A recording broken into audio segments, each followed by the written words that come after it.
හරි 9 වසර ළමයින්ට ඔන්ලයින් දැන් කරන්න වෙන්නේ. ඒතකොට සමහර මේ සමහරක් පාඩම් ඔන්ලයින් කරන්න බෑ. ඒවා පන්තියේදීම කරන්න වෙනවා. ඒ හින්දා ඔන්ලයින් කරන්න පුළුවන් පාඩම් තියෙනවානේ. ඒ කියන්නේ සාමාන්‍ය ලොකු බලපෑමක් නැතුව කරන්න පුළුවන් පාඩම් තියෙනවා නිකන්. ඒ කියන්නේ අපි ටාගට් කරන්නේ 9 වසර නෙමෙයිනේ 10 11. ඒ O level. ඊට අමතරව A level. ඉතින් මේකේ කවදාවත් 10 11ට වැඩි අහන්නේ නැති සාමාන්‍ය පාඩම් 9 වසරට විතරක් අත්‍යවශ්‍ය පාඩම් තියෙනවානේ. ඒ පාඩමක් ඔන්ලයින් කරනවා. ඒවට 10 11 තියෙන පාඩම් ඔන්ලයින් කරන්න පන්ති පටන් ගත්තාම කරනවා. ඒ හින්දා අද අපි කතා කරන්න යන්නේ සංධාරණය. ශාකහාර සත්ව සංධාරණය කියන පාඩම. සමහරක් පන්තිවල පොඩ්ඩක් කරලා තියෙන්නේ. ඒ අය මුල් ටික අහගෙන ඉන්න.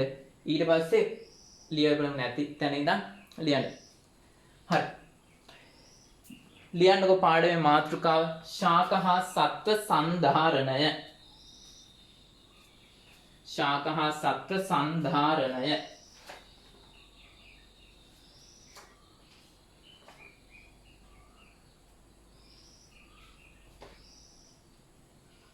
හරි ඔය සංධාරණය කියන වචනේ කියන්නේ ඉස්සෙල්ලා ඔය මේ පාඩමේ නම කියන්නේ දිව තේරෙන වචනයක් කියනවා සංධාරණය. සංධාරණයක් කියලා කියන්නේ මොකද්ද?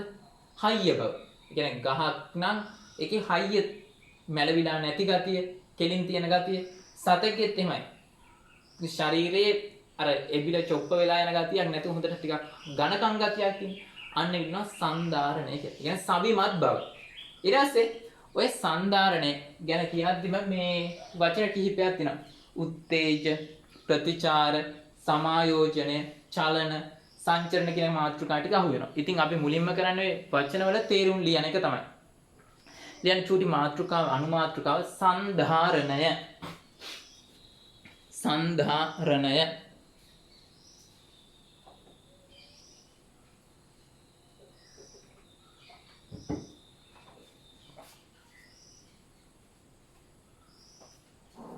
සංධාරණය.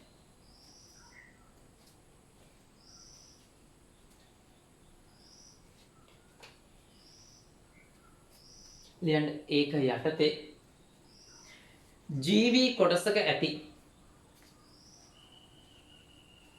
සවිමත් භාවය. ජීවි කොටසක ඇති සවිමත් භාවය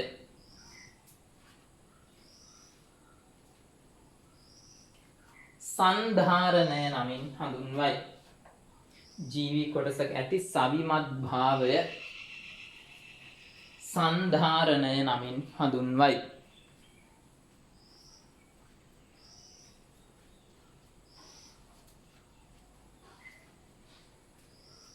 හරි. ඊට පස්සේ මොම් වචනයක උත්තේජය. උත්තේජය කියලා කියන්නේ මොකද්ද? දැන් ඉන්නෝ ළමයෙක් ඉන්නවා. ওই ළමයා පාරේ යද්දි බල්ලෙක් කිලෝගෙන එනවා. දැන් සාමාන්‍ය විදිහට යද්දි දැන් බල්ලෙක් හිටියා. දැන් බල්ලා බව් ගාන එලවන්නයි යන්නේ. ඒතර දැන් ළමයා සාමාන්‍ය විදිහට ගියා එකපාර බව් ගාන සද්ද නැත්තම් ගොරවන සද්ද ඇහිලා බැලුවා. බල්ලෙක් ගොරවනවා. දැන් මොකද ඉන්නේ ඌ දන්නවනේ එනකොට හොඳ නැහැ දුවන්නයි ඕන. ඕන් දැන් මුගේ වෙනසක් ඇති වුණා. ජීවියෙකුගේ වෙනසක් ඇතිකරන්න හේතු වෙන පරිසරයේ සිද්ධ වෙන වෙනස් වීමට කියනවා උත්තේජයක්. උත්තේජය කියන්නේ නම මොකද? ජීවියෙකුගේ වෙනසක් ඇතිකරන්න හේතු වෙන පරිසරයේ සිදුවන වෙනස් වීම. ලියන්න ඊළඟ මාතෘකාව උත්තේජය. උත්තේජය.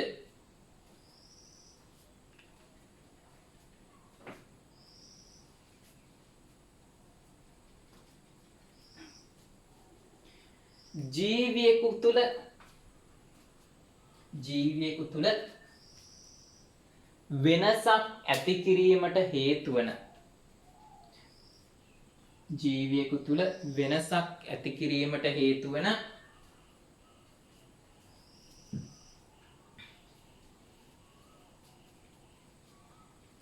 පරිසරයේ සිදුවන වෙනස් වීම.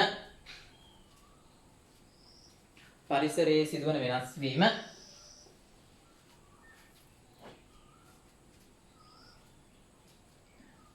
උත්තේජයක් නමින් හඳුන්වයි.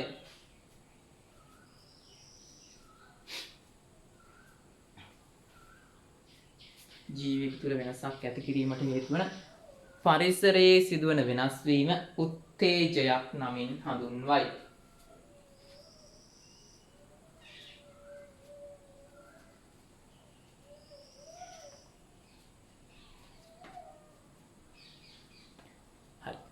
ඕන් දැන් උත්තේජය බලලා බිරු එක නැත්නම් එළවන ආපු එක ප්‍රතිචාරය මොකද්ද? මූ කඩාගෙන දිව් එක නැත්නම් ගහකට නැග් එක. එහෙනම් උත්තේජයකට ජීවියා දක්වන ප්‍රතික්‍රියාවට කියනවා ප්‍රතිචාරය. උත්තේජයකට ජීවියෙකු දක්වන ප්‍රතික්‍රියාව ප්‍රතිචාරය. එහෙනම් ලියන්න ඊළඟ මාතෘකාව ප්‍රතිචාරය. ප්‍රතිචාරය.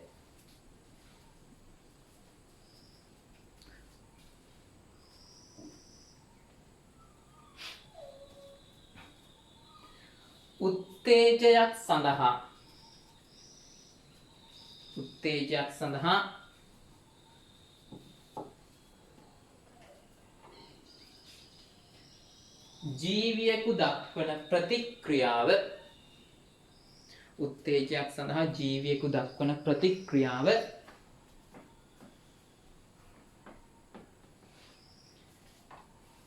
ප්‍රතිචාරයක් නමින් හඳුන්වයි.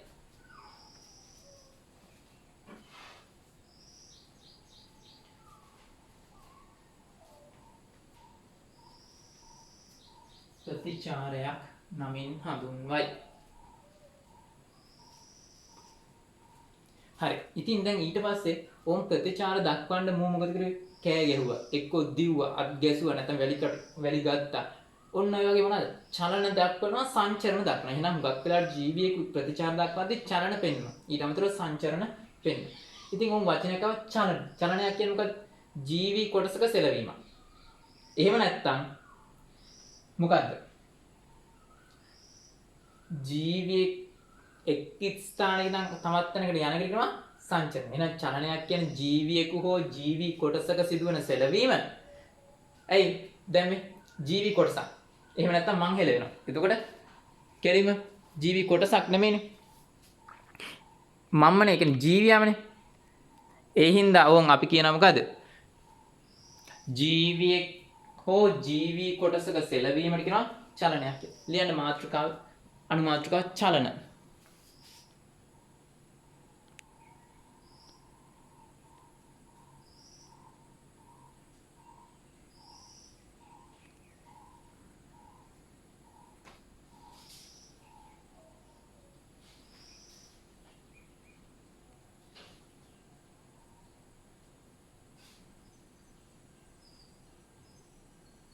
ලියන්න ඒක යටතේ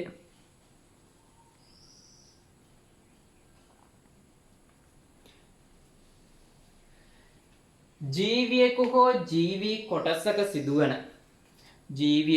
ජීවි කොටසක සිදුවන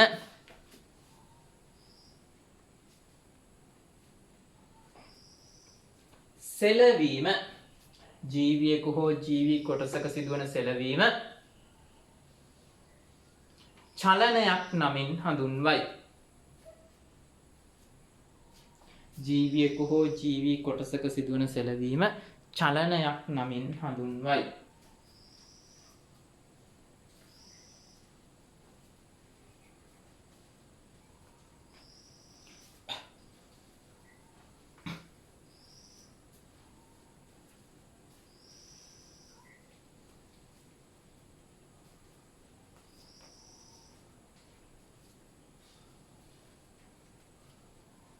ඊළඟ අනුමාතෘකාව සංචරණ. දැන් ඒක යටතේ ජීවියෙකු එක්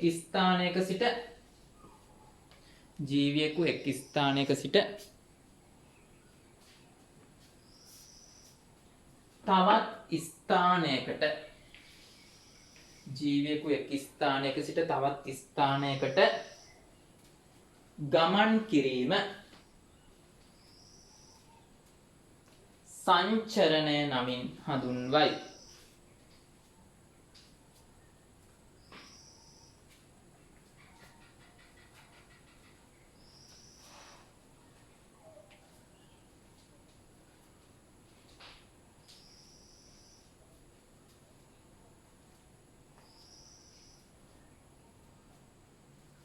හරි. ඊට පස්සේ සංචරණය කරන්න බැරි සත්තු ටිකක් ඉන්නවා ජීවීන් ටික. එකක් තමයි ශාක. සංචරණය කරන්න බෑ. ඊට පස්සේ මුහුදු මල. ඊට පස්සේ කොරල් බුහුබාව.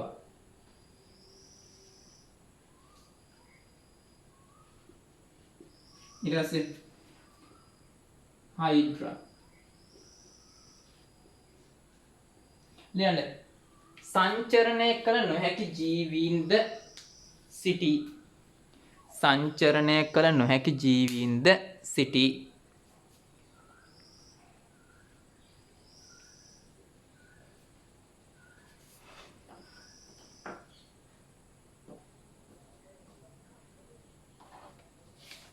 සංචරණය කළ නොහැකි ජීවීන්ද සිටී කියලා උදාහරණ ටික ලියන්න.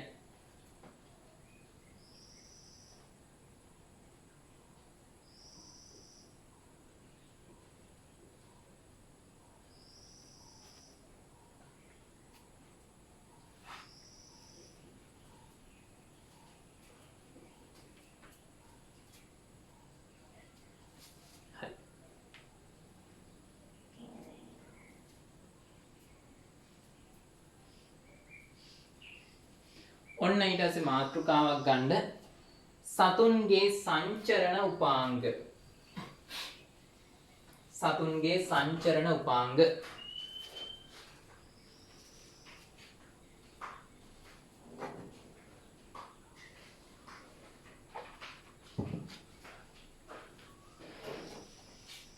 සතුන්ගේ සංචරණ උපාංග. ඒක යටතේ පළවෙනි මාතෘකාව ශුද්‍ර ජීවීන්.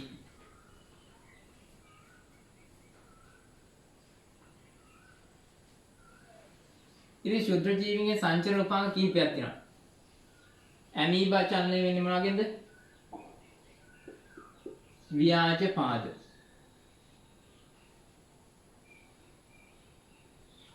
On amoeba. ඊට පස්සේ පැරමේසියම් සංචරණය වෙන්නේ මොනවාගෙන්ද?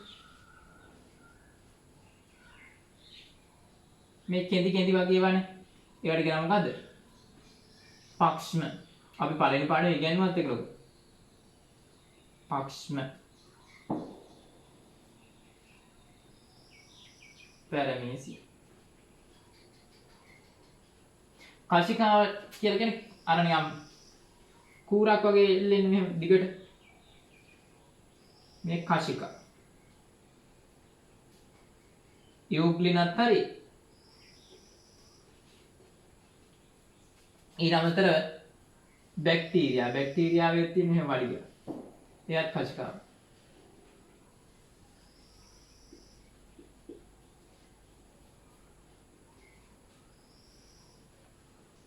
ඒත් කශිකා.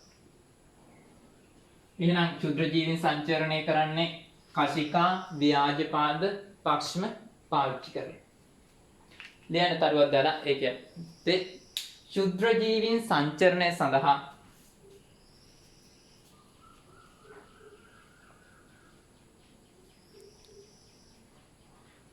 පක්ෂ්ම,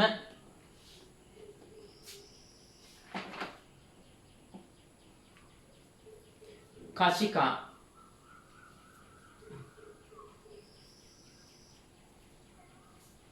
ව්‍යාජපාද,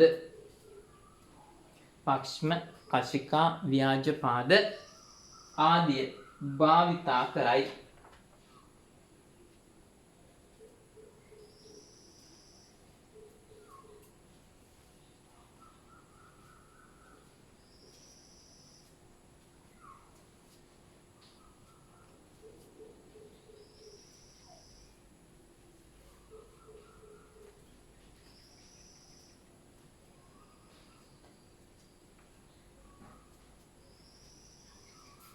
හරි යන ගන්න කොටස් ගාලා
හරි ඔයාලා මේ ඇඳලි ඉවර ඇති නැත්නම් ස්ක්‍රීන්ෂොට් එක ගන්න නැත්නම් වීඩියෝ නවත්තලා බලන්න.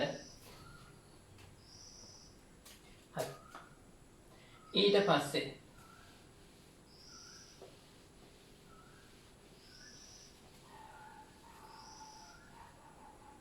ලියන්න අංක 2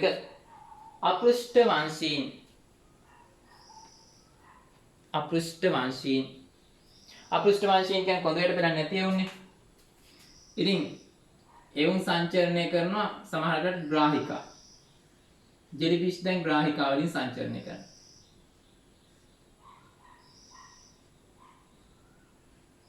ඊළඟට ගැඩවිලා හැම පේශි.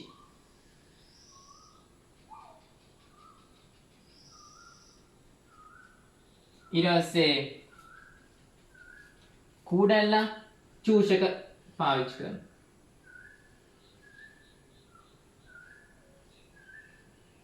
චූෂකයි පේශි දෙකම පාවිච්චි කරනවා. ඊට පස්සේ ගොළු බෙල්ලෝ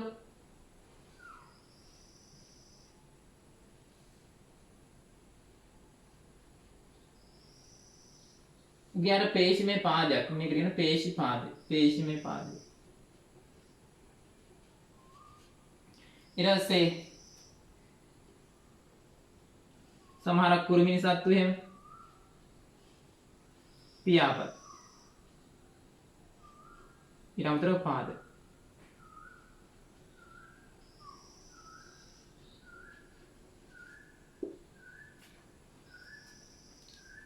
හරි. දැන් ඒ හින්දා මොකද වෙන්නේ?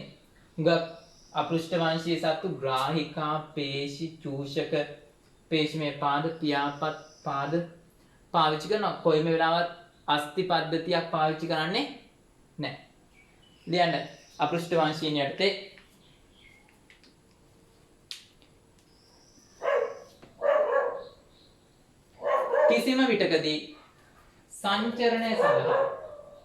කිසිම විටකදී සංචරණය සඳහා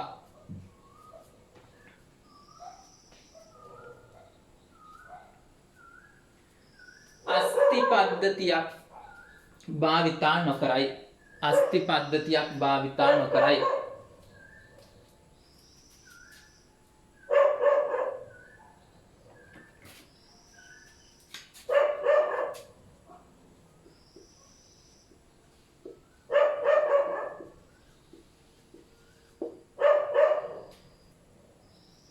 ඊළඟ තර්ක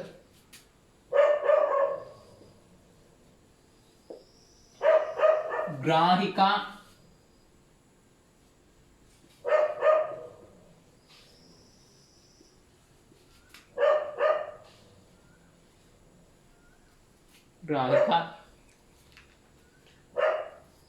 පේශි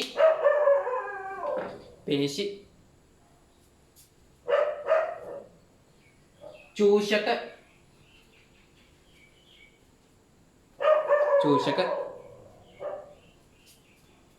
पेश में पाद हो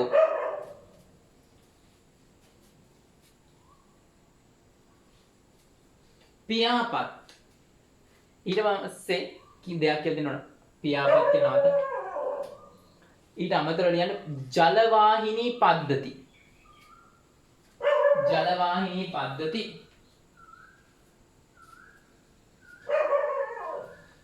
භාවිතා කරයි. මොකද්ද මේ ජලවාහිනී පද්ධති භාවිතා කරයි? මොකද්ද මේ ජලවාහිනී පද්ධතියක් කියලා කියන්නේ? මේ තාරකාමාලු වල ඉන්නවනේ. අපි පසඟිල්ල කියන්නේ. ඕකගේ මේ ඇතුලේ ඕක අනිත් පැත්ත හරවපුවාම උගේ ඇතුලේ පැත්ත තියෙනවා මෙන්න මෙහෙම වතුර උරා ගන්න කොටස. බට් ලයින් එක. ඒකෙන් උරාගෙන මේ හැම පැත්තටම යවනවා. මේ කාමාලුවේ යට පැත්ත. ඒකේ මේ තනින් තන හිල් තියෙනවා. අර මේ බූවල්ලගේ තියෙන්නේ. අන්න ඒ වගේ විදිහට තියෙන්නේ. මූ කරන්නේ මේක දැන් ඉන්නේ මං අනිත් පැත්ත හරවන්නේ. මූ ඉන්නේ මේ පැත්තට. ඊට පස්සේ දැන් ඌ වතුර අරන් ඉන්න තැන ඉඳන් පිඹිනවා. පිඹිද්දි මේ හිල් අස්සෙන් යනවා. ඒතකොට දැන් පල්ලයට අරගෙන ගෑස් එක ගහන්නේ අහස් කූරෙන් වෙඩි බෙහෙත් පාර ගහද්දී අහස් කූරුට යන්නේ. ඒ වගේ මූත් අර එක පාර වතුර ගොඩාක් කරන් එක පාර පල්ලෙහාට ගහද්දී මූව ඉන්න තැනින් පොඩ්ඩක් ඉස්සිලා වෙන තැනකට යනවා. ඒක නෝ ජල වාහිනී පද්ධතිය.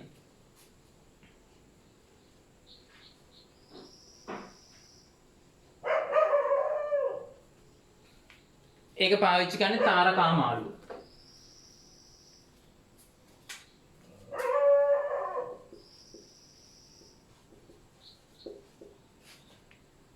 ජලවාහිනී පද්ධති ආදිය භාවිතා කරයි. හරි නැඳ ගන්නකෝ.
හරි නේද? හරි ඔන්න දැන් එහෙනම් ඒක ඉවරයි. ලියන්න ඊට පස්සේ මාතෘකාව අංක 3 පෘෂ්ඨවංශීන්.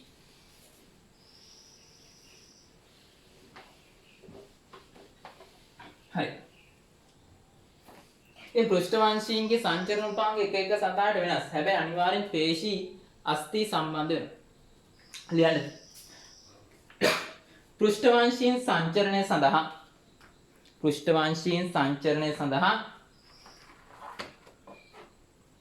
අස්ථි හා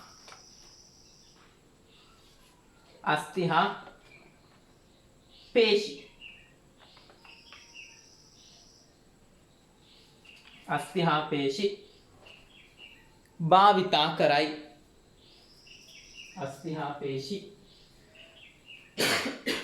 භාවිතා කරයි.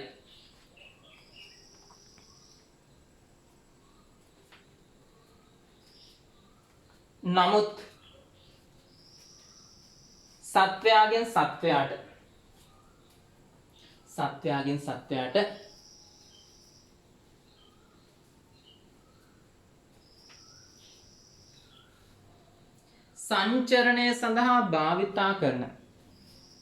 සංචරණය සඳහා භාවිතා කරන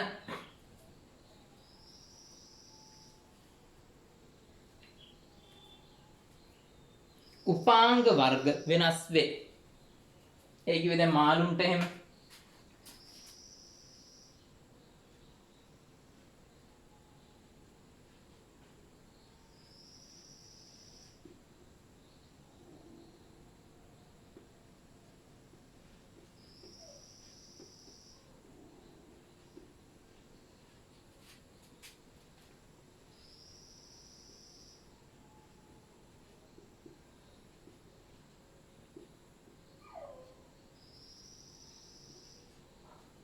ඔය වගේ සතෙන් සතට ඔක වෙනස් වෙනවා. උදාහරණ ටිකක් ලියලා දාන්න.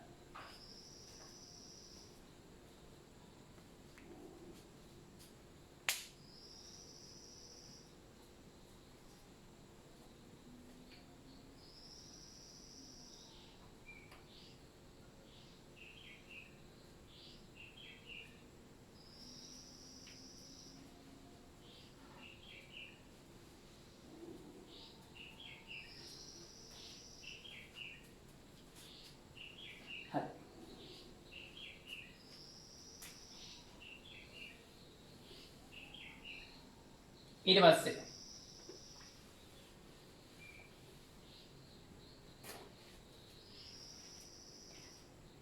ලියන මාතෘකාවක් අස්ථි පද්ධතියේ කාර්ය.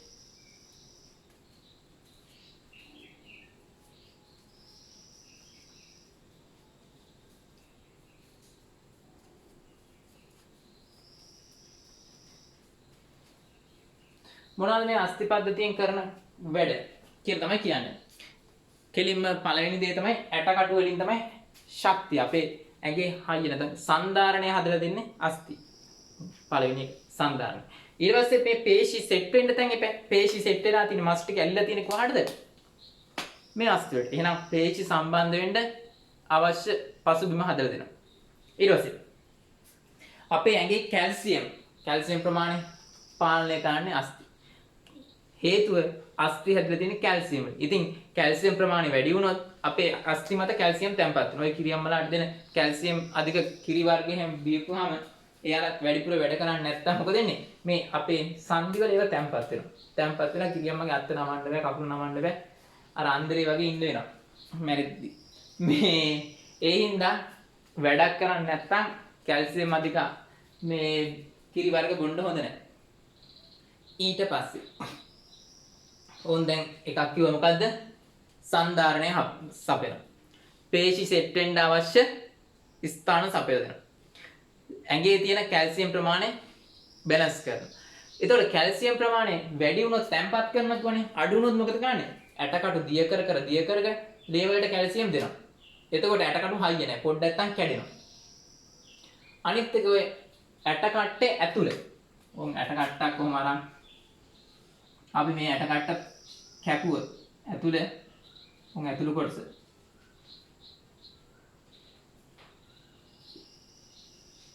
මේ උන් කපලා මේකේ තියෙනවා නිකන් රතු පාට එකක්. ඔය පුල් මස් එහෙම කද්දි දැකලා තියෙන රතු පාට දුඟුරු පාට කොටසක් හම්බෙනවා. ඒ කියන්නේ ඇට කට්ටේ ඇතුළේ කොටස. රතු ඇට මිදුළු. ඔන්න ඔය වගේ තමයි රතු රුධිරාණු, සුදු රුධිරාණු, රුධිර පට්ටිකා නිෂ්පාදනය වෙන්නේ. තියමු. අස්ථි පද්ධතියේ කාර්ය. අස්ථි පද්ධතියේ කාර්ය.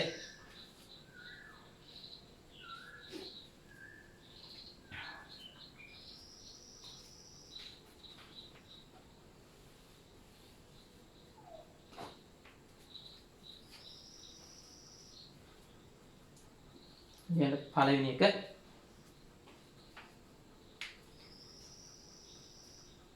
ශරීරයේ සන්ධාරණය පවත්වා ගැනීම. ශරීරයේ සන්ධාරණය පවත්වා ගැනීම. ශරීරයේ සන්ධාරණය පවත්වා ගැනීම.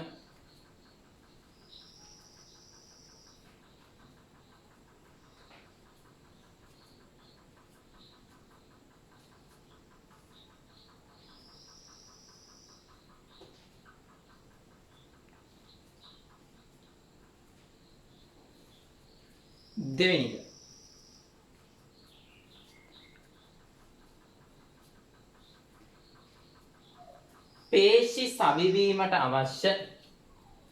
පේශි සවිවීමට අවශ්‍ය පෘෂ්ඨය සැපයීම. පේශි සවිවීමට අවශ්‍ය පෘෂ්ඨය සැපයීම.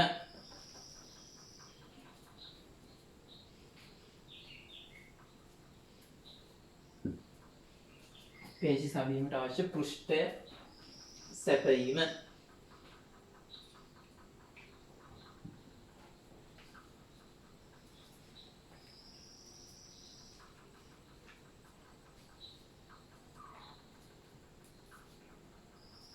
තුන්වෙනි එක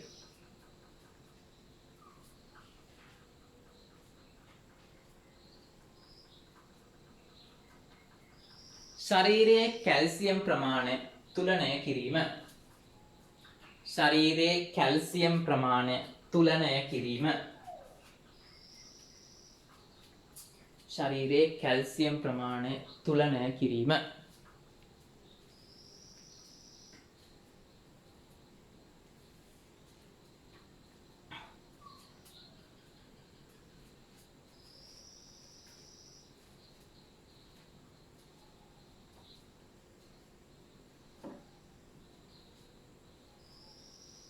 ඊට පස්සේ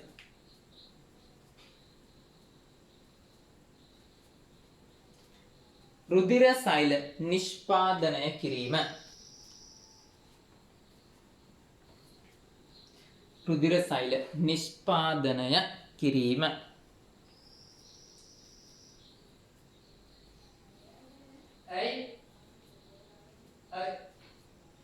රුධිර සෛල නිෂ්පාදනය කිරීම.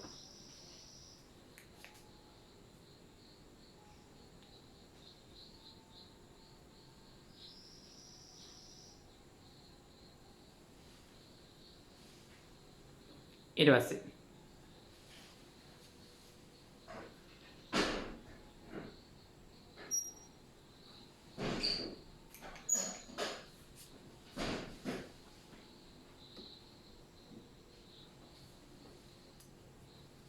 ලියන චුටි මාතෘකාවක්. පේශි පද්ධතියේ කාර්ය. පේශි පද්ධතියේ කාර්ය.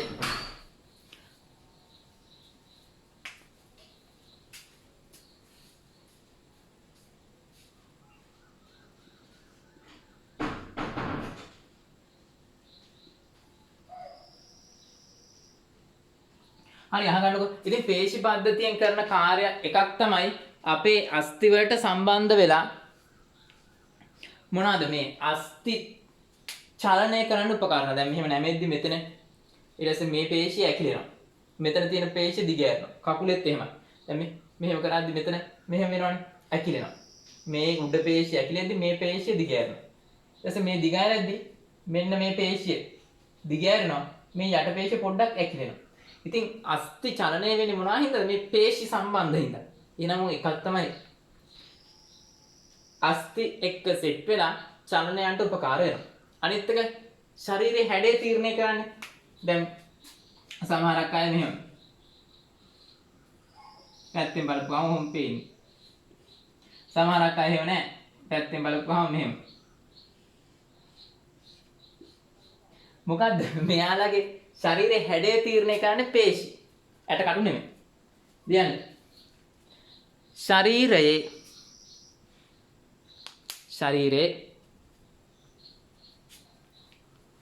හැඩය තීරණය කිරීම. ශරීරයේ හැඩය තීරණය කිරීම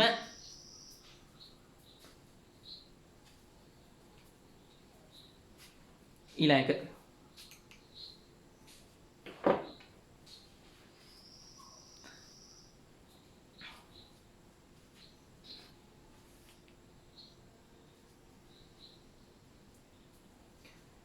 අස්ථි සමග සම්බන්ධ වී චලනයන්ට උපකාර වීම. අස්ථි සමග සම්බන්ධ වී චලනයන්ට උපකාර වීම.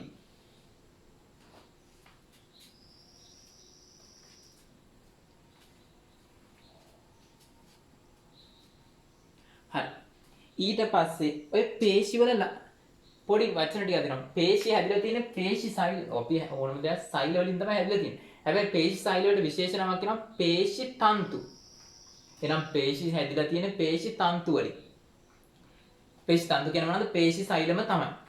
ඊට පස්සේ මේ පේශි සෛල වලට ඇකිලෙන්න පුළුවන්. සංකෝචනය වෙන්න පුළුවන්. දිගෑරෙන්න පුළුවන්. එහෙනම් සංකෝචනය වෙන්න පුළුවන්. ඉහිල් වෙන. ඉහිල් වෙනකන් දිගෑරෙනවා. ඇකිලෙන්න දිගෑරෙන්න පුළුවන්. ඇවිල්ලා ආපහු මුල් තැනට මොකද වෙන්නේ? මෙහෙම ඇද්දොත් ආයි මුල් තැනට වෙනවා. මොකද්ද? සංකෝචනය වෙන්න පුළුවන්. ඉහිල් වෙන්න පුළුවන්. ආවේ මුල් තැනට එන්න පුළුවන්. තනි වචනිකව ප්‍රත්‍යස්තයි. හරි. එහෙනම් ඕම් පේශි තන්තු වල ලක්ෂණ. සම්පීඩ්‍ය නැත්නම් සංකෝචන වෙන්න පුළුවන්, ඉහිල් වෙන්න පුළුවන්, ආයි මුල් තැනට එන්න පුළුවන්. ලියමු. රූල් දෙකක් විතර ඇරලා ලියන්න. පේශි සෑදී ඇත්තේ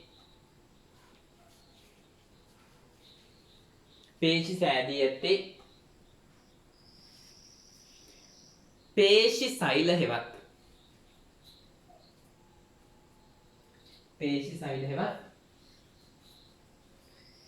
පේශි තන්තු වලිනි. පේශි සෛල හෙවත් පේශි තන්තු වලිනි.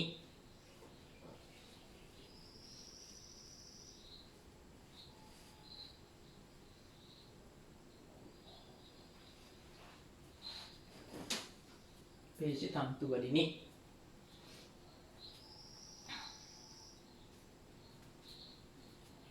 ඊළඟ තරුව පේශි තන්තු වලට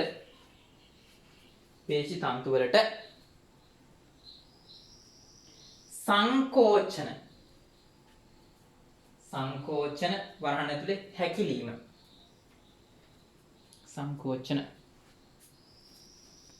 මෙන්ම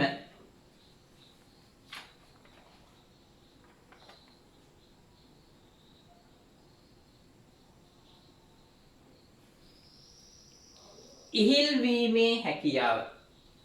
සංකෝචන වීමේ හැකියාව වරහන් ඇතුලේ හැකිලීම. ඊළඟට ඉහිල් වීමේ හැකියාව වරහන් ඇතුලේ දිග හැරීමේ හැකියාව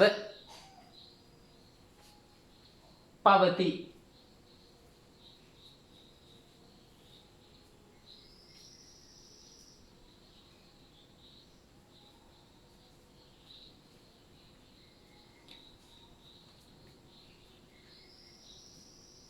ඊළඟට එනම් පේශි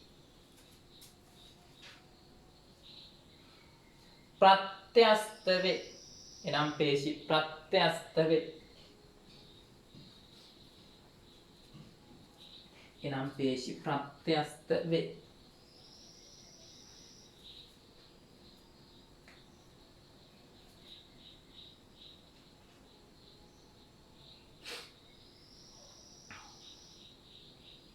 හරි. ඊට පස්සේ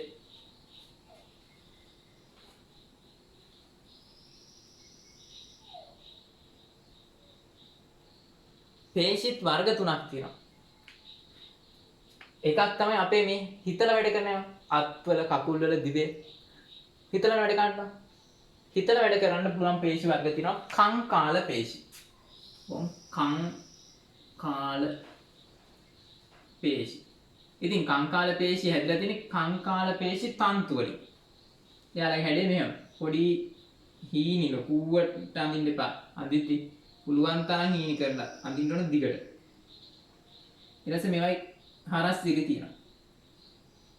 හරස් සිරි තියෙනවා මේ හැම එකෙම නෂ්ටිය ගානේ තියෙනවා. නෂ්ටි ගොඩක් තියෙනවා මේවල. උන් කණුවෙක් වගේ තමයි. කංකාල පේශි. හැබැයි මේ ඇඳේ කංකාල පේශි තන්තු. ඊළඟ කංකාල පේශි හැදිච්ච සෛල වලට කියනවා කංකාල පේශි තන්තු. මෙයාලට හිතල මත වැඩ කරන්න පුළුවන් අත්වල කකුල්වල දිවේ තියෙන ඒවා.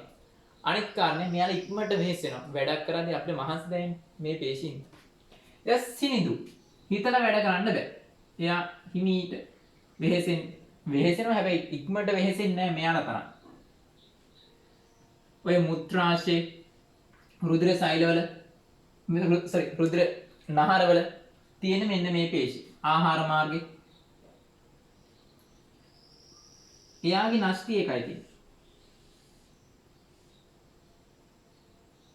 දෙපැත්ත උල්. මේ ඉරිත් නෑ මෙයාගේ. ඊට පස්සේ සිනිඳු පේශි, කංකාල පේශි, අනිත් එක හර් ජීවිතේට මහන්සි වෙන්නේ නැහැ. මහන්සි දෙන්නේ නැහැ.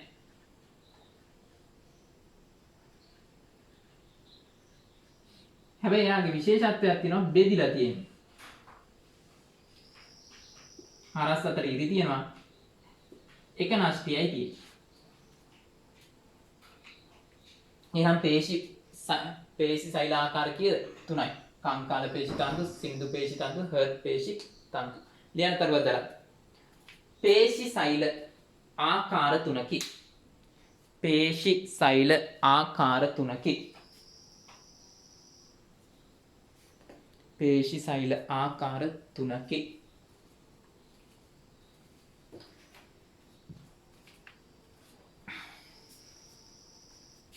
හරි අද ගන්නකෝ.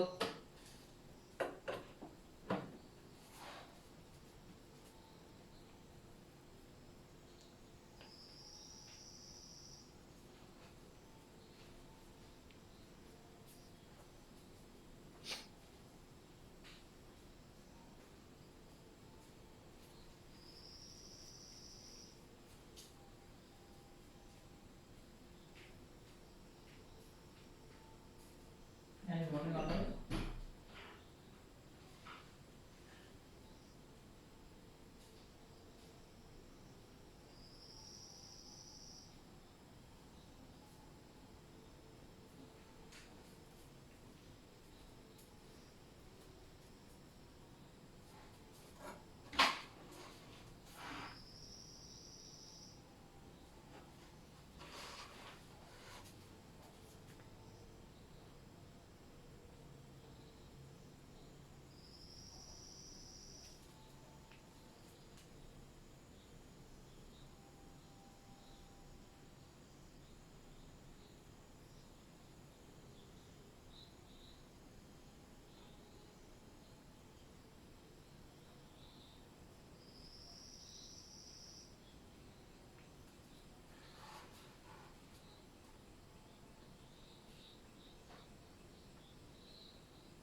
හරි නේද? ඇඳ. හරි.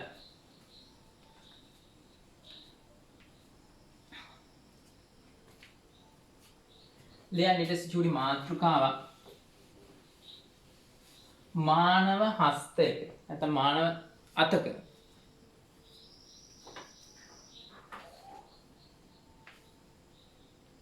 සැකැස්ම මානව අතක සැකැස්ම මානව අතක සැකැස්ම. හරි බලන්නකෝ. උන් අපේ මේ අතක් අඳින්න යන්නේ.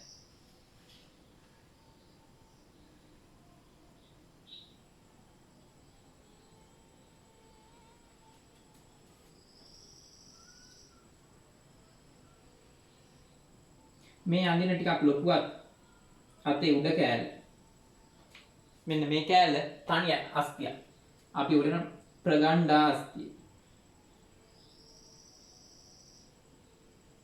මෙන්න මේ රවුමක් වගේ තියෙන ඒක රිංගලා තියෙන මෙතන අපේ උරපත්තේ තියෙන හිල. ඒකට දාලා තියෙන හින්දා තමයි මේ අත කරකවන්න පුළුවන්. හැබැයි මෙතන එහෙම නැහැ. රවුමක් නෙමෙයි තියෙන කට්ටයක්. ඔය මෙහෙම රවුමකට කරකවන්න බෑ. මෙතන හොම නැහැ. රවුමටම කරකියි.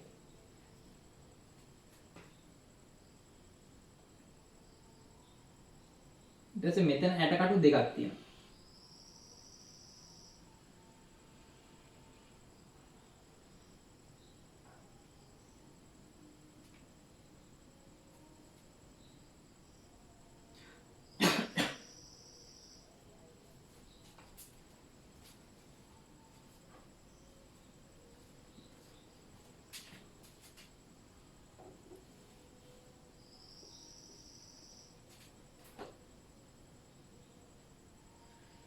මේ උඩින් අඳින එක්කෙනාට කියන්නේ අර අස්තිය. අර අස්තිය මේ යටින් අඳින එක්කෙනාට කියන්නේ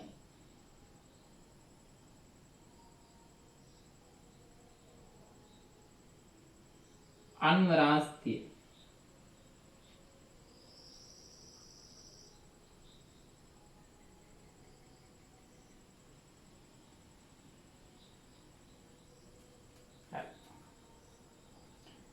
ඊට පස්සේ අතේ මෙතනත් ඉතින් ඇටකටු තියෙනවනේ. අපි කියනවා මැණික් කටුව කියලා.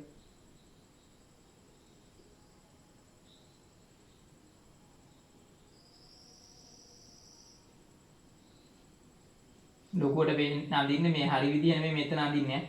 මේ ඔයාලට ඉක්මනට අඳ ගන්න පුළුවන් වෙන්න මම ලේසියට අඳින්නේ. නැත්තම් මෙහෙම නෙමෙයි තියෙන්නේ මෙතන.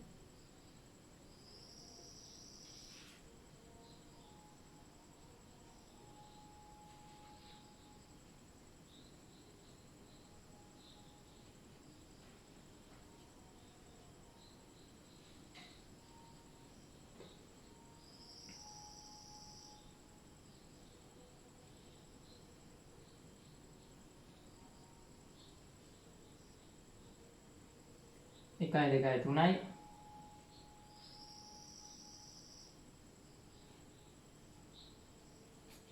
පාත්‍ය.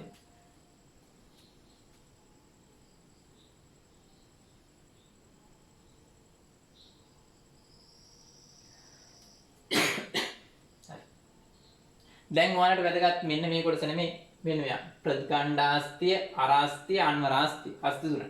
ඊට පස්සේ මෙන්න මෙතෙන් අපේ උඩ පේශියක් තියෙනවා. ඉතින් අර පිම්බෙන්නේ අපි අත නමපුවාම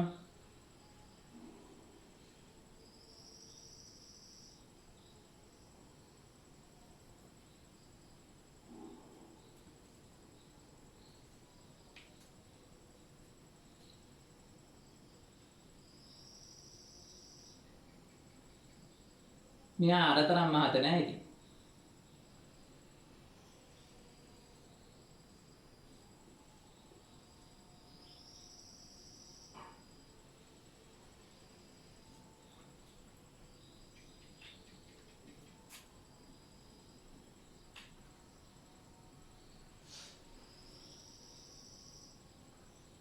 එයා තැන් 3කින් සෙට් වෙලා. මෙයා තැන් 2කින් මෙයා තැන් 3කින් සෙට් වෙලා. සෙට් වෙන තැන් බලන්න ප්‍රගණ්ඩාස්තිය උඩට දෙන්නම සෙට් වෙලා. ඊට පස්සේ මෙයා අරාස්තියට සෙට් වෙලා මෙයා අන්වරාස්තියට සෙට් වෙලා. තැන් 2කින් සෙට් වෙලා තියෙන හින්දා කියනවා ද්වි ශීර්ෂ පේශි. මෙයා ප්‍රගණ්ඩාස්තිය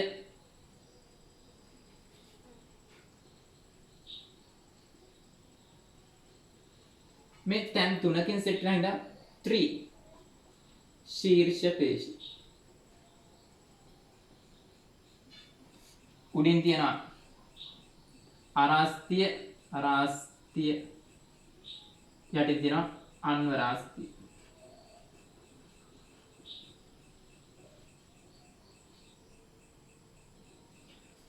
හරි ඇඳ ගන්නකෝ.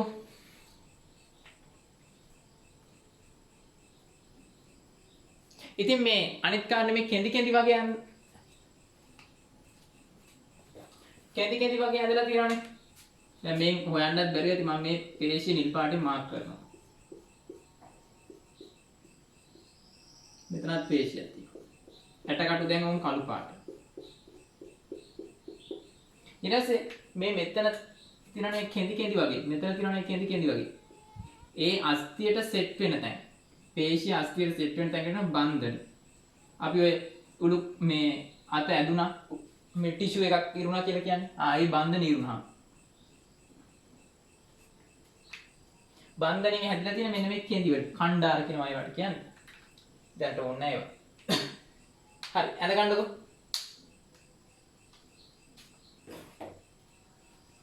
ලස්සනට ඇඳ ගන්න.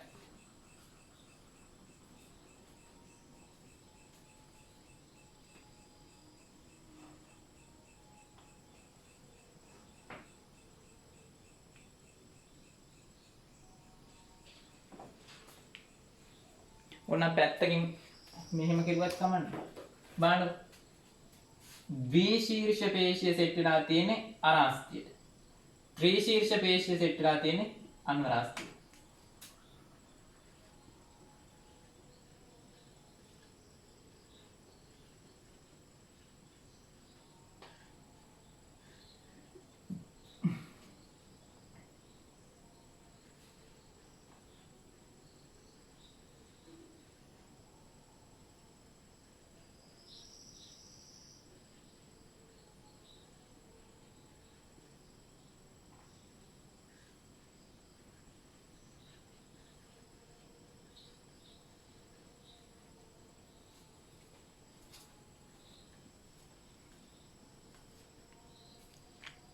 හරි අඳින්නකෝ.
දුම කියන්නේ පරිපුච්චලා නේ.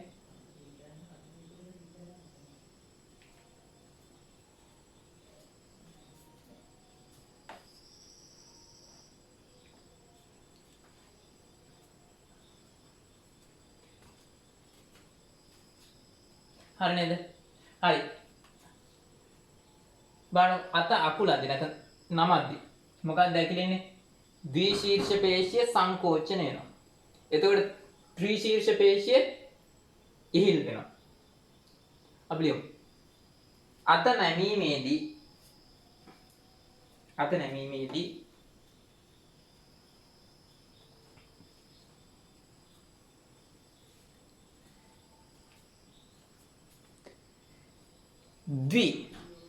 द्वि शीर्ष पेशीय अत नमीमेदी द्विशीर्ष पेशीय संकोचनय वे अत नमीमेदी द्विशीर्ष पेशीय संकोचनय वे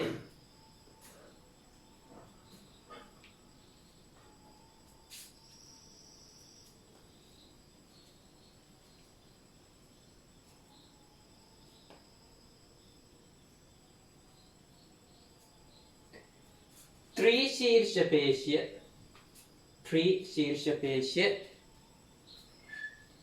ඉහිල්වීම සිදුවේ. ත්‍රිශීර්ෂ පේශිය ඉහිල්වීම සිදුවේ.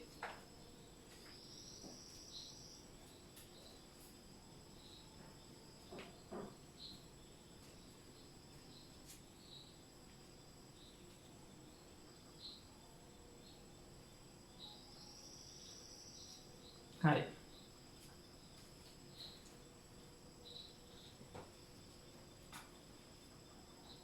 ඔන්න ඒ ටික හරි. ඊට පස්සේ අත දිගාරිද්දි. අත දිගාරිද්දි මොකද වෙන්නේ? මේ ඇකිල්ල අතින් එක දිග යනවා. ඒ කියන්නේ ද්වි ශීර්ෂ පේශිය ඉහිල් වෙනවා. ත්‍රි ශීර්ෂ පේශිය සංකෝචනය වෙනවා. ලියන්න. අත දිගහැරීමේදී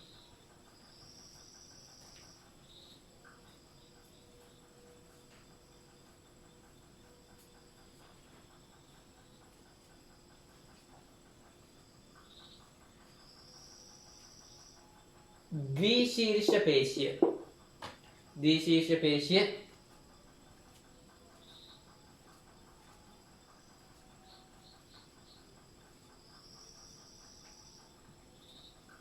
දිගහැරෙන අතර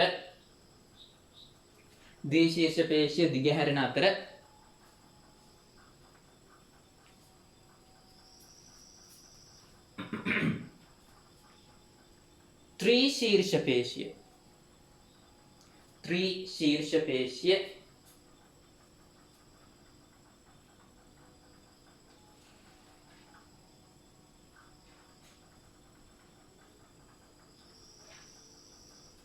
ත්‍රිශීර්ෂ පේශිය හැකිලීම සිදුවේ.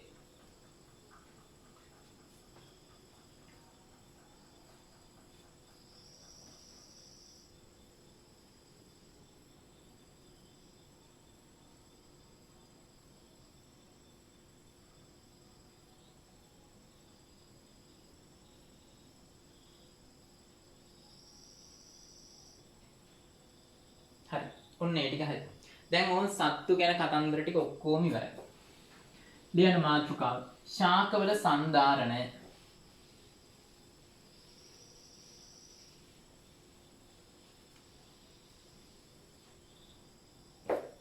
ශාකවල සන්ධාරණය. හරි. ගස්වල සන්ධාරණය හයිය බවනේ. ඉතින් ඔය හයිය බව තීරණය කරනවා දෙක. එකක් ඔය ගස් වර්ගත් බෙදෙනවනේ කොටස් දෙකකට. ශාක බෙදෙනවා කොටස් දෙකකට. කාෂ්ඨීය අනිත් එක ආකාෂ්ඨීය.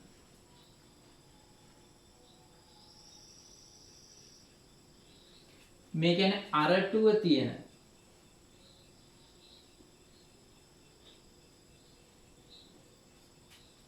මේ කියන්නේ අරටුව නැති.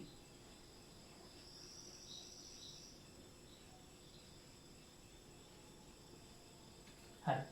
ඉතින් අරටුව තියෙන ගස් වලට කිසි අවුලක් නැහැනේ. හයිය තියෙන මොකක්ද? සන්ධාරණය දෙනවා අරටුවෙන්. සන්ධාරණයට අරටුව උපකාරී වේ.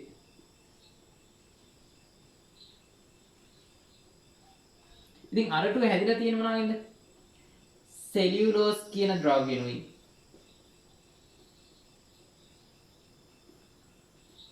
ඊට ලිග්නින් කියන ද්‍රව්‍යනුයි. ඔය දෙන්නාගෙන් තමයි අරටුව හැදිලා තියෙන්නේ. ඉතින් අරටුව ජීවී නෑ, අජීවී. කාලයත් එක්ක මොකද වෙන්නේ? සෛල ජීවී සෛල මත සෙලියුලෝසුයි ලිග්නිනුයි තැන්පත් වෙනවා, අජීවී වෙනවා. එතකොට උන් අරටුවේ පැක් වෙනවා, තද වෙනවා. ඉතින් මේ සමහර අරටුවල දැකලා ඇති කොහොම මේ රේඛාවක් තියෙනවා. ඒ කියන්නේ ඔන්නෝ ඒ අනුව අපිට කියන්න පුළුවන් මේක කොච්චර කාලයක් පරණ ගහක්ද කියලා.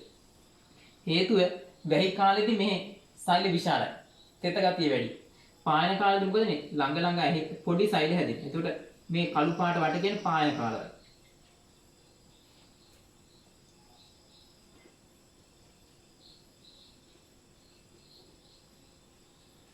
ඕන් එහෙනම් සන්ධාරණය දෙන්නේ කාෂ්ඨීය ශාකවල අරටුව. ඒ හින්දානේ පොල් ගහ මේ මොනවාද කජු ගහ කොස් ගහ මේ වතුර නැහැ කියලා නැමෙන්නේ නැහනේ. හැබැයි බලන්නකො මොනවාද මේ ඔය සියන් කූඩලු නැත්නම් මල් පැල ඒව මොකද වෙන්නේ? ටස් ගාලා නැමෙනවා වතුර නැතිනවා. හේතුව ආකාශයේ හයිය නැති අරටුව නැති ඒවා සන්ධාරණය ඇති කරගන්නේ ජලය. ජලය භාවිතා කර ශුන්‍යතාව ඇති කිරීම.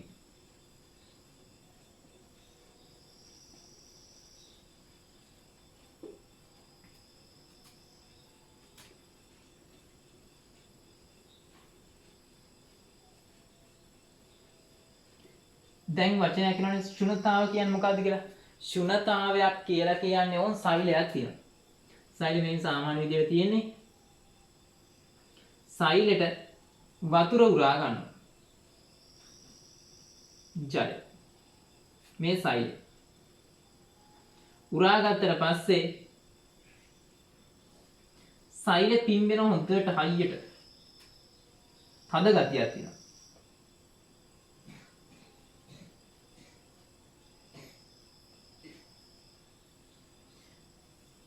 ජලය උරාගෙන සෛලේ දැඩි බව වැඩි කරන එකට කියනවා ශුන්‍යතාව කියලා. නැත්නම් සෛල පිම්බෙන එකට කියනවා ශුන්‍යතාවයක් කියලා. ඉතින් සෛල ඔක්කොම පිම්බිලා ඉදි මොකද හයිය වැඩි වෙනවා.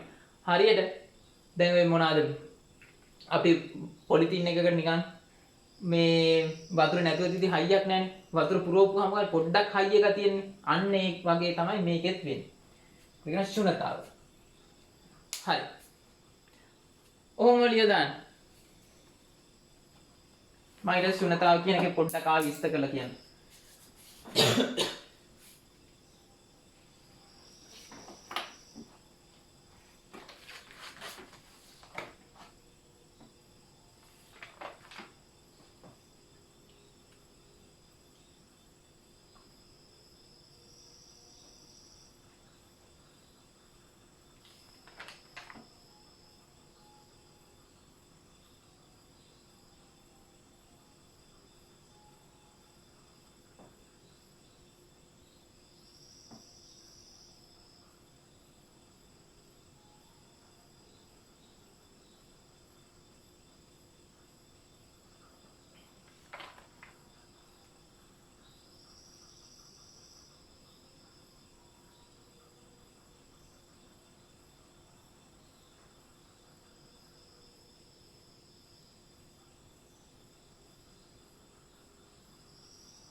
හරි නේද?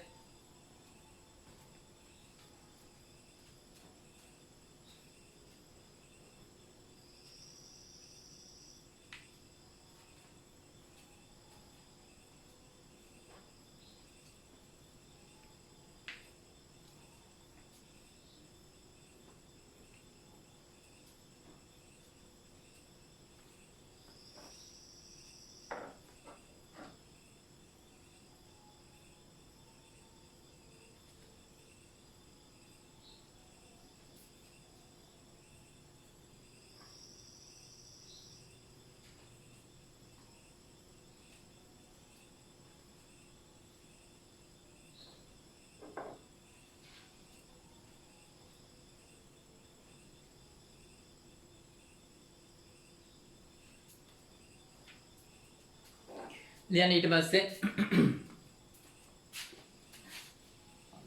තරුවක් දාලා ආකාශීය ශාකවලට ජලය හිග වූ විටදී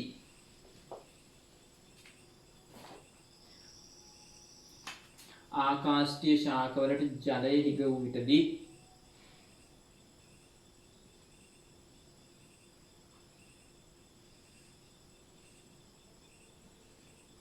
සෛල විෂූ නැවි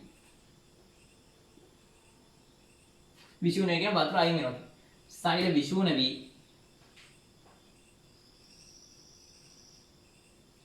ශාකය මැලවී යාම සිදුවේ.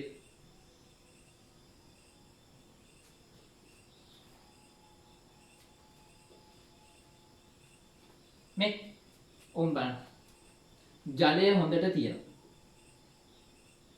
ජලය ඇත. ජලය තිබ්බොත් සෛල මොකද වෙන්නේ? චුන වෙලා තියෙනවා.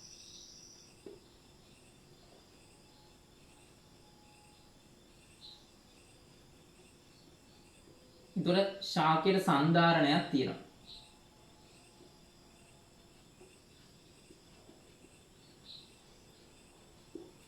ජලය හිග වුණාම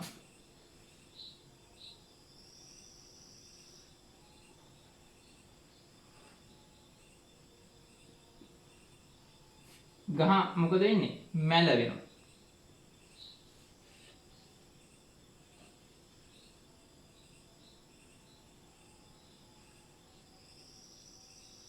පත්‍රත් ඇකිල්ලා ඔහොම තියෙන්නේ.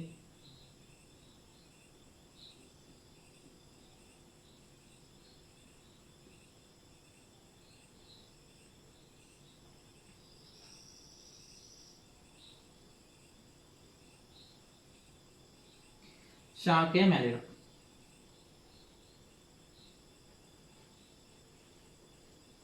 එතකොට සෛල මොකද වෙන්නේ?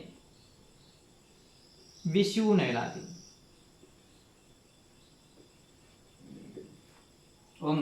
එහෙනම් මේකේ සෛල මෙහෙම පිංගිලා තියෙන හොඳට.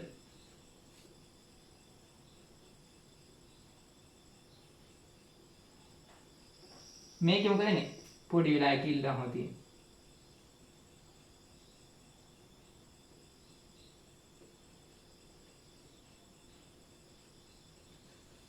හරි. අලගන්න.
හරිනේ අඳගත්තනේ.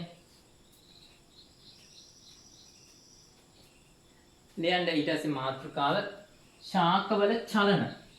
මේකේ සන්ධාරණයෙන් දැන් චලන ගැන කතා කරන්නේ.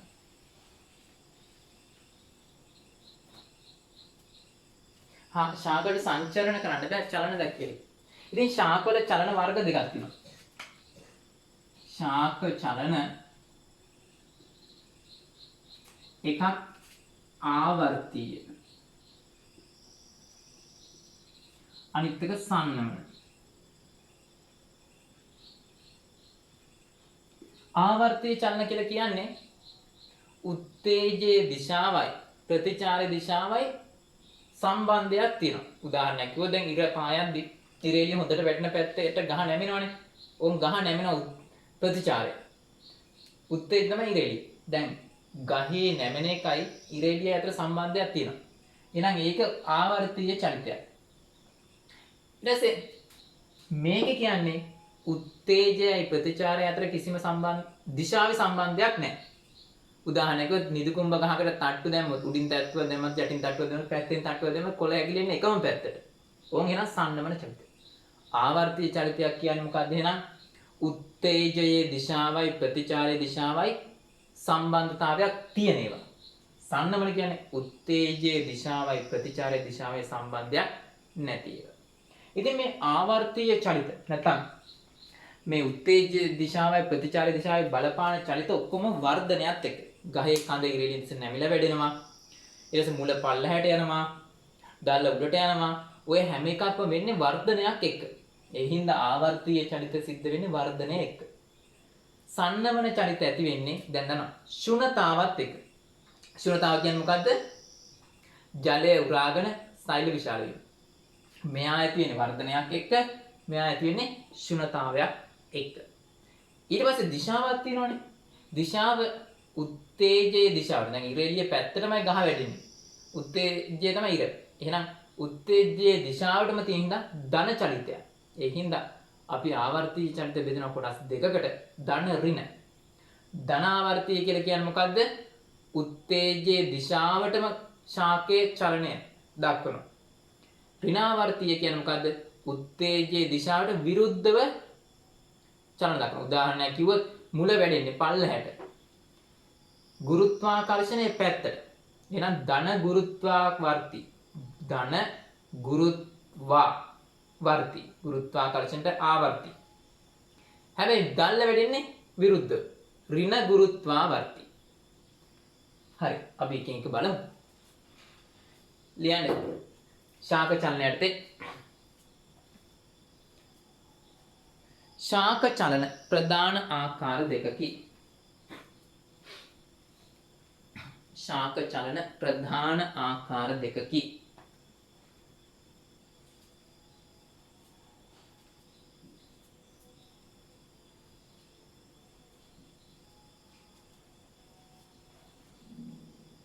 එක ආවර්තීය චලිත.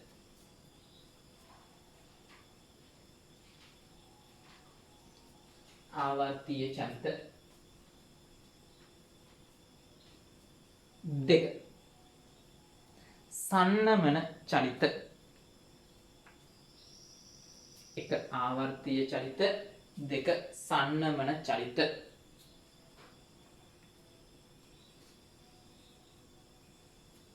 ගන්න අනුමාත්‍රකාව ආවර්තීය චලිත.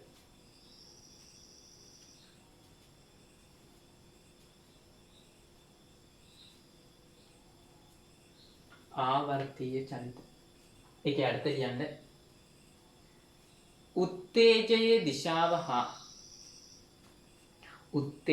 දිශාව හා ප්‍රතිචාරයේ දිශාව අතර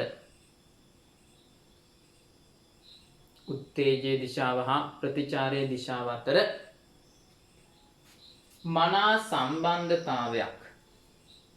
මනා සම්බන්ධතාවයක් පවතින චලන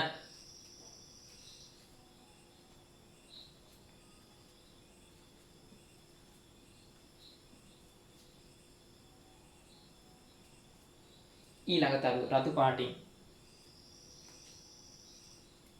ආවර්තීය චලිත. ආවර්තීය චලිත වර්ධනය සමග සිදුවේ. ආවර්තීය චලිත වර්ධනය සමග සිදුවේ.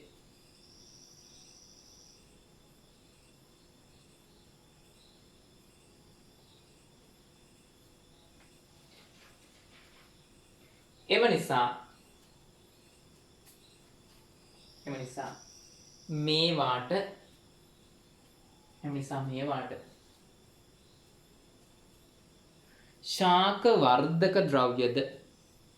නිසා මේවාට ශාක වර්ධක ද්‍රව්‍යද බලපායි.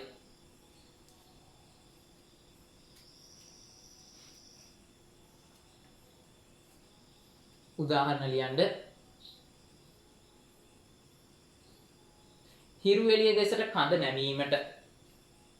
එළිය දෙසට කඳ නැමීමට ඔක්සීන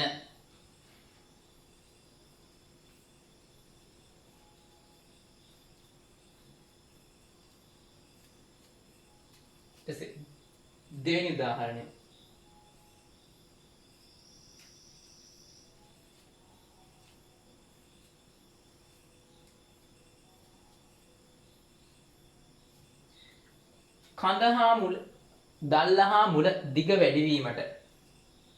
දල්ල හා මුල දිග වැඩිවීමට ඔක්සීන.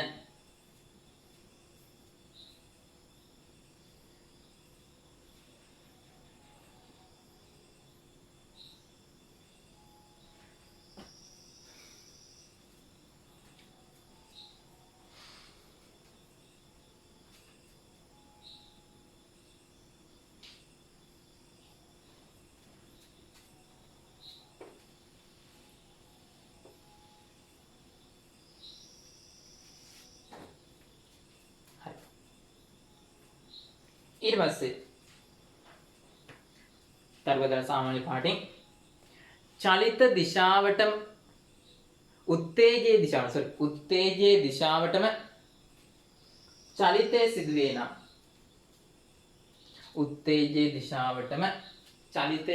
නම්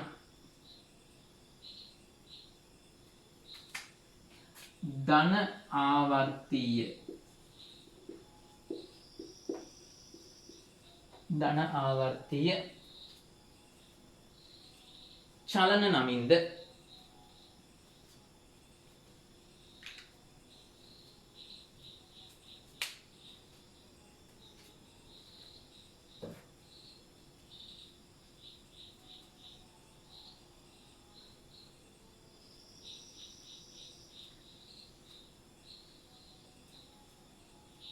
උත්තේජයේ දිශාවට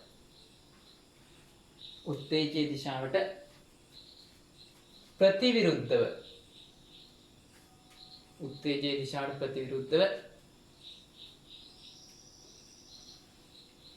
චලිතය සිදුවේ නම්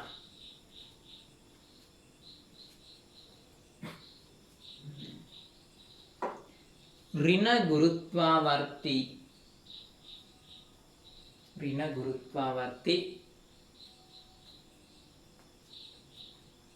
චලිත නමින්ද හඳුන්වයි.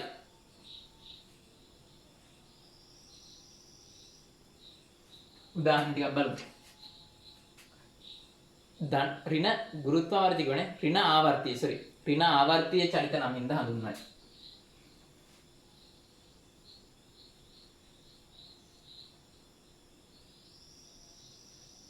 මේක හිතේ තියාන කිව්ව එක. ධන ගුරුත්වාවර්තී. ගුරුත්වාකර්ෂණය පැත්තට යන්නේ මොකද්ද? මුල දික් වීම.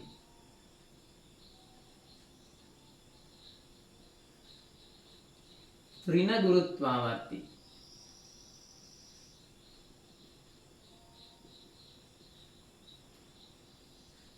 දල්ල යන්නේ කොහටද? උඩට. ගුරුත්වාකර්ෂණය පැත්තට විරුද්ධ. දල්ල දික් වීම.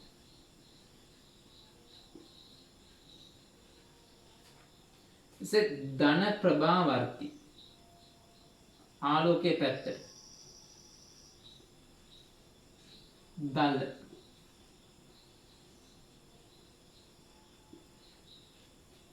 ඍණ ප්‍රභාවර්ති. ඉරෙලිය පැත්තට විරුද්ධව යන්නේ මුල.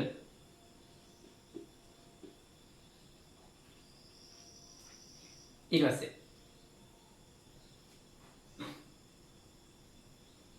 ධන ස්පර්ශාවර්ති. ස්පර්ශ වෙද්දී එතෙන් මේ පැත්තට යන එක්කෙනා තමයි පහුරු. ඔය ෆැෂන් වැල් වල එහෙම තියෙන මෙන්න මෙහෙම. මෙන්න මේක ප්‍රවුන් වගේ. ඊට පස්සේ ඔය මොනවාද අපේ කරවිල වැල් වල වැටකොළු වැල් වල එහෙම තියෙන. මේකට කියන පහුරු. උලඟට වැදෙද්දි මෙයා මොනවා හරි මෙහෙම කෝටුවක් හරි මුඛක් හරි මෙහෙම ඇප්පෙද්දි ඒ පැත්තට ගිහින් මෙයා එතන. මෙයාත් එක්ක එතන.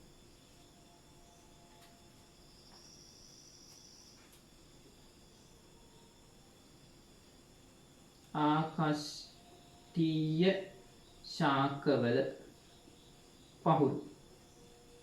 පහුරු කියන්නේ මෙන්න මේවා. ඊට පස්සේ ධන රසායනාවර්ති.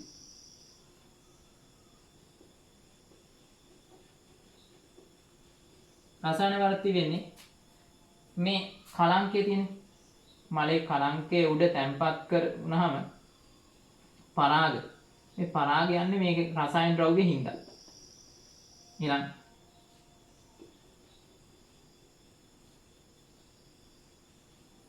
කීලයේ දිගේ පරාග ගමන් කිරීම. කොහෙද? ඩිම්බ කෝෂයට.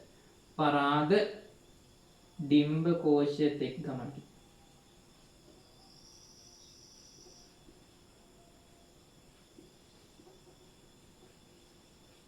හරි.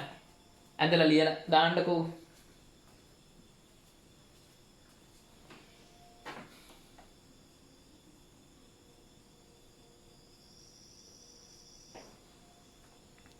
තව තියෙනවා. වතුර හොයාගෙන යනනේ මුල්.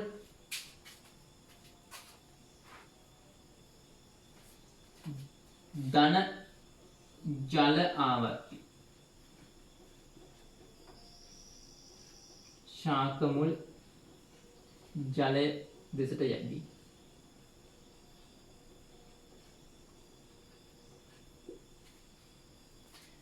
හරි ලියන්නකෝ.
හරි.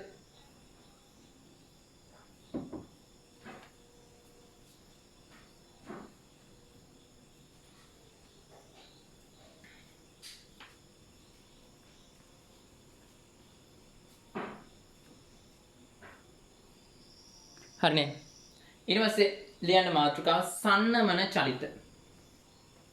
සන්නමන චලිත.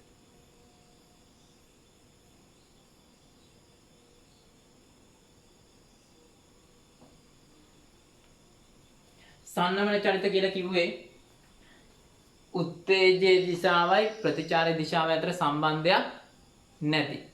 දැන් උත්තේජයේ දිශාව හා ප්‍රතිචාරයේ දිශාව උත්තේජයේ දිශාව හා ප්‍රතිචාරයේ දිශාව අතර සම්බන්ධතාවයක් නොපවතින චලනයන් වේ.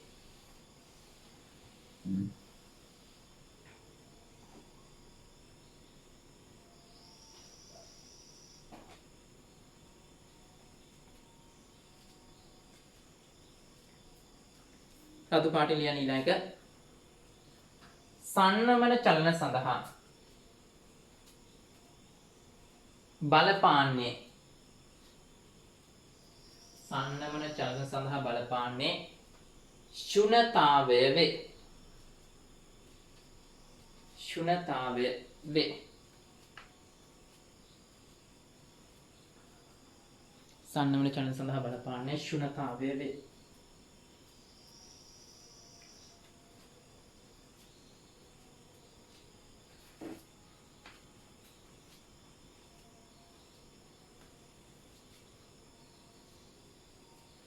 ඊට පස්සේ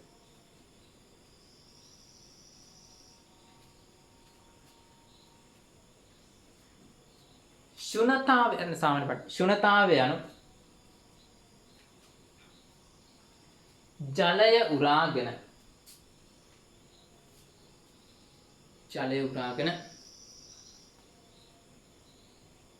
සෛල විශාල වීමයි.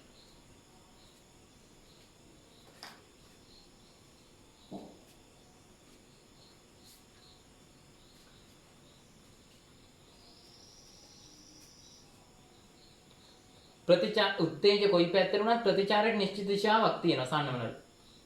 නිදිකුම්බා හැප්ලෙන්නේ හැම වෙලේම ඇතුළු පැත්තනේ. අන්න ඒ වගේ. දැන් සන්නමන චලිත සඳහා නිශ්චිත දිශාවක් ඇත. සන්නමන චලිත සඳහා නිශ්චිත දිශාවක් ඇත.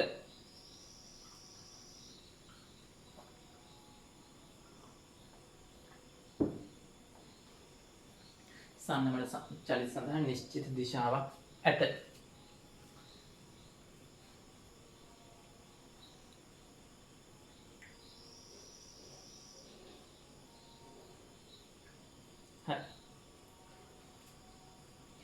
ඊට පස්සේ ඕම උදාහරණ එකක් තමයි නිද්‍රා සමන නිදියනවා.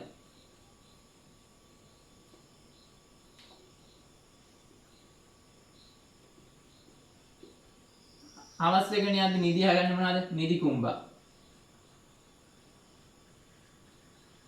තෝර. ඊට පස්සේ කතුරු මුරුංගා. සියඹලා. වෙදින් රැඩ් නිදිනකොට ඔක්කොම හරි. එසේ කම්පා සමන. නිකන් පොළොව හෙල්ලුනොත් නිකන් කම්පනයක් වුනොත් නිදි කුම්බා. ඊට පස්සේ ස්පර්ශ සමන. හෙල්ලීමක් නෙමෙයි. නිකන් ස්පර්ශ වුණත් ඇති. ඒත් නිදි කුම්බා. හරි ලියලා දාන්න උදාහරණ තුන.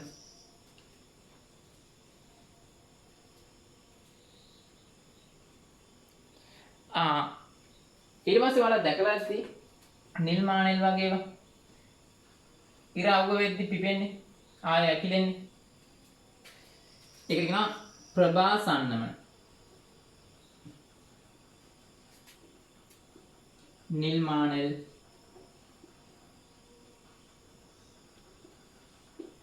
ඕලු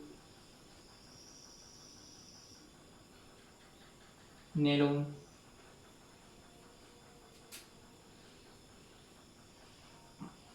සාමාන්‍යයෙන් පොහොට්ටු ඇකිල්ලා තියෙන්නේ ආවේ ඉරාවුව වැටුණා පිපෙනවා.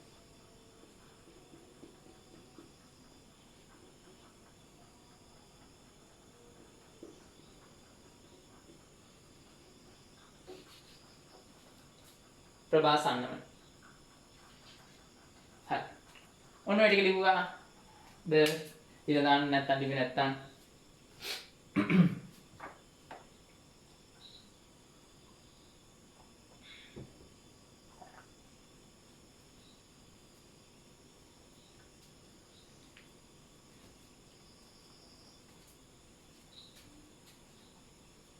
පුංචි දෙයක් කියලා දෙන්න යන්නේ.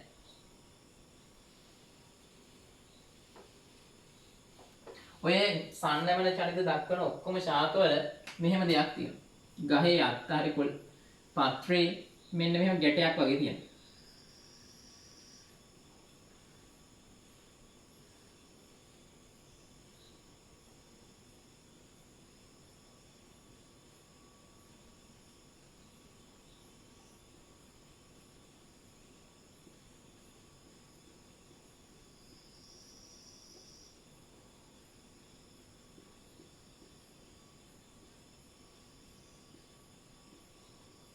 මෙන්න මේ ගැටේ කියනවා උපදානය.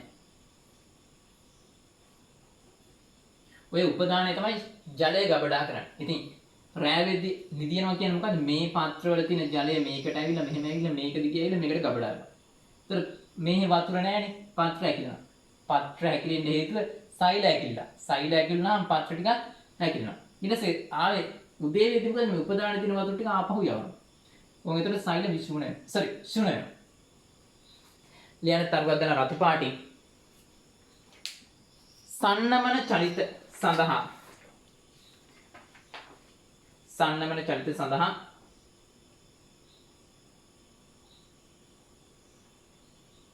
හේතු වන සියලුම ශාකවල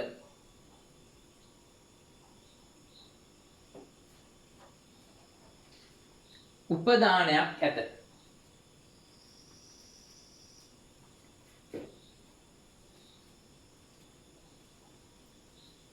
උපදානය යනු පත්‍ර මූලය අසල ඇති ගැටයයි. පත්‍ර මූලය අසල ඇති ගැටයයි.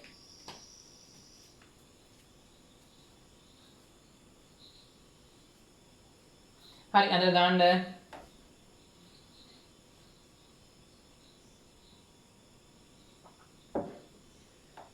සමහරක් වෙලාවට මෙන්න මෙතනත් පොඩි ගැටයක් එනවනේ.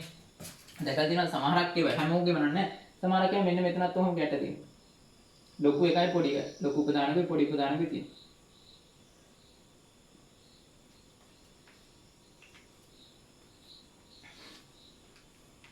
හරියට දාලා ලියන්න. ශුන්‍යතා චලනයට උපකාර වේ.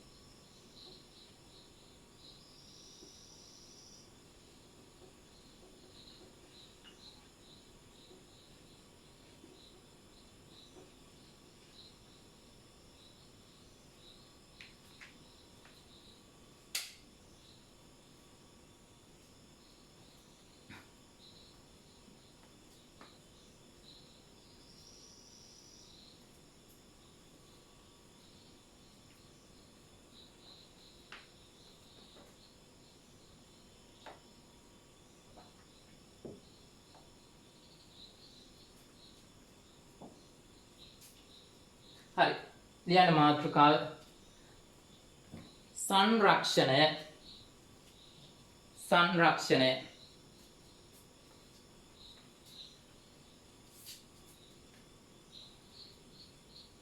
සංරක්ෂණය.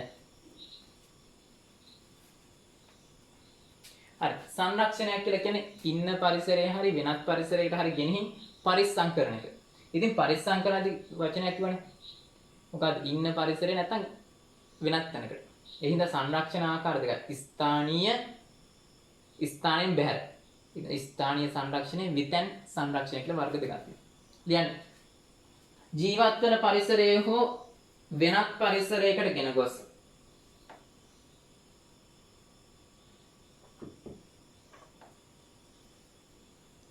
ජීවත් වන පරිසරයේ හෝ වෙනත් පරිසරයකට ගෙන ගොස් අනාගත පරපුර උදෙසාද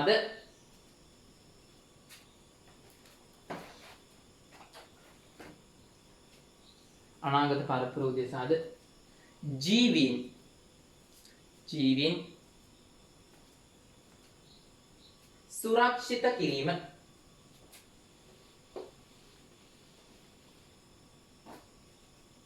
සංරක්ෂණය නම් වේ.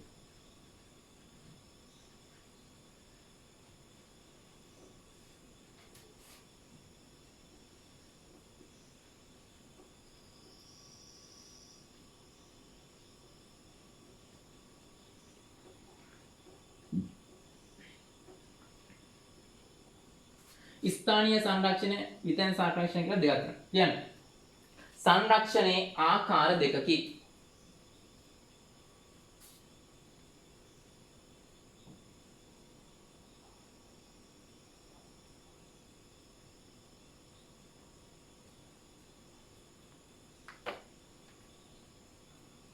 ස්ථානීය සංරක්ෂණය, විතැන් සංරක්ෂණය. ස්ථානීය